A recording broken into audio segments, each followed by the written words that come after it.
Channel को subscribe करें और बेल आइकन को प्रेस करें वीडियो सबसे पहले देखने के लिए।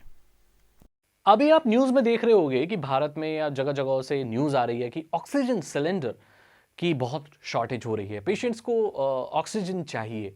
मुझसे सवाल किया, एक बहुत सिली क्वेश्चन किया, एक छोटी सी वीडियो में क्लियर कर देता हूँ।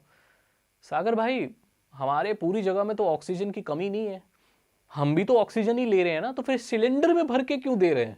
हवा को पैक कर लो और दे दो। किस तरह के सवाल है ये? मेरे को इंस्टाग्राम पे पूछा गया ये कि ऑक्सीजन तो हर जगह है, तो फिर ऑक्सीजन की शॉर्टेज क्यों हो रही है? ये साइंस और टेक्नोलॉजी से रिलेटेड एक सवाल है जिसका मैं छोटा सा आंसर दूंगा। देखो भाई, हमारे पूरी हवा जो है यहाँ पर 21% ही सिर्फ ऑक्सीजन है। जी हाँ, हमारी पूरी हवा में सिर्फ 21% ही ऑक्सीजन है। बाकी बहुत सारे पॉल्यूटेंट्स हैं, CO2, और ज्यादातर पार्ट जो है वो नाइट्रोजन का होता है।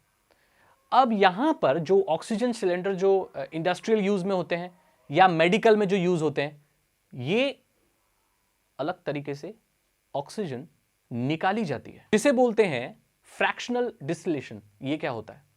डिस्टिल्ड वाटर तो सुना था सागर भाई, डिस्टिल्ड ऑक्सीजन या एयर क्या होती है? मैं आपको बताता हूं। हमारे पूरे ऐसे वातावरण में अलग अलग गैसेस का अलग अलग कुछ पॉइंट होता है जिससे वो लिक्विड होती हैं या अलग अलग तरीके से रिएक्ट करती हैं।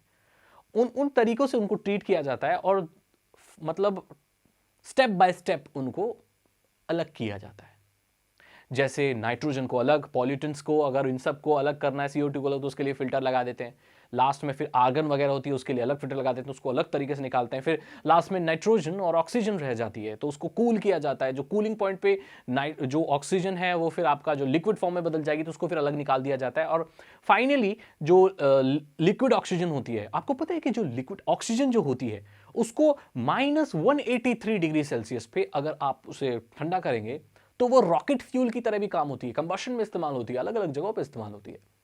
तो सिलेंडर में उसको फिर कंप्रेस करके ऑक्सीजन को, जब फाइनली वो डिस्टिल्ड बन जाती है एकदम प्योर फॉर्म में, एकदम प्योर तो नहीं लेकिन 99% तक जो प्योर ऑक्सीजन होती है उसको एक सिलेंडर में भर दिया जाता है। और इंसानी शरीर को उसकी ज़रूरत होती है, क्योंकि अभी ऐसी बीमारी चल रही है, कोविड चल रही है, कि भाई ऑक्सीजन आपको देनी है अगर आपको पेशेंट को बचाना है, क्योंकि शरीर को ऑक्सीजन की ज़रूरत है। और शरीर उस कैपेबल नहीं है कि ऐसे हवा की ऑक्सीजन को लेके उतना कर सके, उसको ज़्यादा से ज़्यादा ऑक्सीजन चाहिए। तो वो वही प्योरेस्ट फॉर्म ऑफ ऑक्सीजन जो होती है वो बॉडी में दी जाती है, इसको अलग करके बनाया जाता है। इसके प्लांट्स होते हैं, इसको डिस्ट्रीब्यूट किया जाता है। अमेरिका में ये अलग अलग हॉस्पिटल्स तक पाइपलाइन के द्वारा भी भेजी जाती है, जहाँ पर एक सेपरेशन प्लांट होता है, वहाँ पर ऑक्सीजन को अलग अलग करके निकाला जाता है हवा में से, और जो उसकी प्योर फॉर्म होती है वो अलग अलग हॉस्पिटल्स और इंडस्ट्रीज़ में भेजी जाती है ताकि उसका इस्तेमाल हो सके। ऑक्सीजन का इस्तेमाल कंबशन इंप्रूव करने के लिए, ऑक्सीजन का इस्तेमाल अलग अलग फॉर्म में करके, कूल करके, किसी को ऐसे हॉट करके, रॉकेट में भी इस्तेमाल होता है, एज अ रॉकेट फ्यूल इस्तेमाल होता है, पेशेंट के को देने के लिए इस्तेमाल में लाई जाती है। और बहुत सारी जगह हैं जहाँ पर ऑक्सीजन का इस्तेमाल होता है।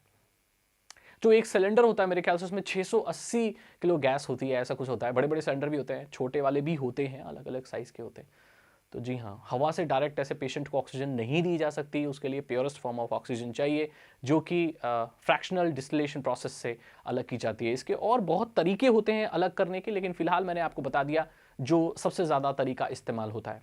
एक इंटरेस्टिंग फैक्ट और बताता हूँ मैं। जब थॉमस अल्वा एडिसन की डेथ हुई थी, उनके मरने के बाद उनके मुंह के आगे टेस्ट ट्यूब्स लगा दी गई थी। जी हाँ, ताकि उनकी आखिरी सांसों को कैप्चर किया जा सके। ये बहुत एक वियर्ड फैक्ट है जो ज़्यादातर लोगों को नहीं पता। अब मुझे नहीं पता कि वो उनके आखिरी सांसों को कोई टेस्ट ट्यूब में क्यों बंद करना चाहेगा। उसके ऊपर बहुत कंट्रोवर्सी हुई थी। उन्होंने कहा था कि आपने जो उनकी सांसें, जिस भी इंसान ने मरने के बाद जब वो मर गए थे तो उनकी जो आखिरी सांसों को टेस्ट ट्यूब में डालना चाहा था, तो उन्होंने बोला कि आपने टेस्ट ट्यूब वैक्यूम की थी, खाली की थी, हटाई थी, ऑलरेडी वहां पर तो हवा होगी।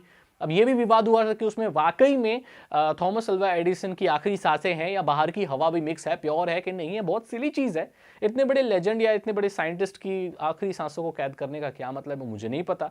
लेकिन उनको जो हेनरी फोर्ड थे, आपको पता होगा, हेनरी फोर्ड बहुत मानते थे, उनको गुरु मानते थे, उनके आइडल थे थॉमस अल्वा एडिसन। तो जो उनकी आखिरी सांसों में से जो आखिरी सांस वाली एक टेस्ट ट्यूब थी, वो हेनरी फोर्ड को भी दी गई थी, और हेनरी फोर्ड ने उसको संभाल के रखा था। पता नहीं आखिरी सांसों को कोई संभाल कर क्यों रखेगा। बाद में फिर जब उनकी डेथ हुई फोर्ड की, मिस्टर फोर्ड की, तो वो जो टेस्ट ट्यूब है वो एक म्यूजियम में रख दी गई। सांसों की बहुत कीमत होती है और एक एक सांस गिनी हुई होती है। बोलते हैं जो परमेश्वर ने हमें इस दुनिया में भेजा है तो सांसों को गिन कर भेजा है, उतनी सांसें ही लेनी है, उसके बाद हम इस दुनिया से नदारद हो जाएंगे। तो देखते हैं कब किसका कैसा वक्त आता है। आजकल तो बहुत बुरा वक्त चल रहा है, तो काफ़ी डर लगता है। आजकल तो ये भी बोलते हैं कि यार अरे कैसे हो, तो बोलते हैं यार अभी तक तो ठीक है चाहिए। आई होप आपको पता चल गया होगा कि ऑक्सीजन क्यों डायरेक्टली हम इस्तेमाल नहीं कर सकते, क्या प्रॉब्लम होती है, कैसे ये बनाई जाती है।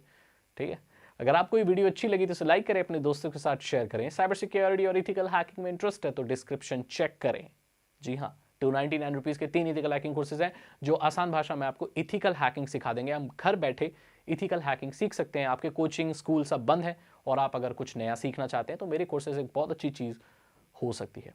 ज़्यादा से ज़्यादा पेड़ लगाएं, इस वातावरण को स्वच्छ करें और बाहर कम से कम निकलें, ज़रूरत ना हो तो बाहर ना निकलें और मास्क का प्रयोग ज़रूर करें। मैं मिलता हूं आपसे अगली वीडियो में। चैनल को सब्सक्राइब करो, बेल आइकन को प्रेस करो। Thank you so much and good bye.